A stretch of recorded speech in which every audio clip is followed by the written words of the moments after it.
Rusiya pasportunu 5 ildən az müddət əvvəl əldə etmiş vətəndaşlar uşaqlar üçün vahid müavinət almaq hüququna malik olmayacaqlar. Belə ki, uşaqlara görə ödəniş hüququ artıq yalnız Rusiya vətəndaşlığının mövcudluğundan deyil, həm də şəxsin bu statusda ölkədə ən azı 5 il yaşayıb yaşamamasından asılı olacaq. Bu barədə Dövlət Dumasının komitə üzvlərindən biri məlumat veribdir və qeyd olunub ki, bu qərarın məqsədi vətəndaşlığı yeni əldə edən və dərhal vahid müavinət üçün müraciət edən şəxslər üçün mövcud boşluqların aradan qaldırmaq, həmçinin dövlətlə uzunmüddətli hüquqi bağlılığı olan ailələri dəstəkləməkdir. Stat: Yeni şərtlər vahid müavinətin statusu çox yaxın zamanda əldə etmiş bütün gələn şəxslərə ardıcıl şəkildə rəsmiləşdirilməməsi və vətəndaşlarda sosial dəstək sistemində nizam-intizam hissinin formalaşdırılması məqsədi daşır.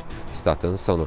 Deputatın TASS agentliyinə verdiyi açıqlamaya görə yeni qaydalar doğulduğu andan Rusiya vətəndaşı olan şəxslərə həmyerlilərin könüllü köçürülməsi dövlət proqramının iştirakçılarına, həmçinin döyüş əməliyyatları və veteranlarına və xüsusi hərbi əməliyyat iştirakçılarına və onların ailə üzvlərinə şamil edilməyəcək.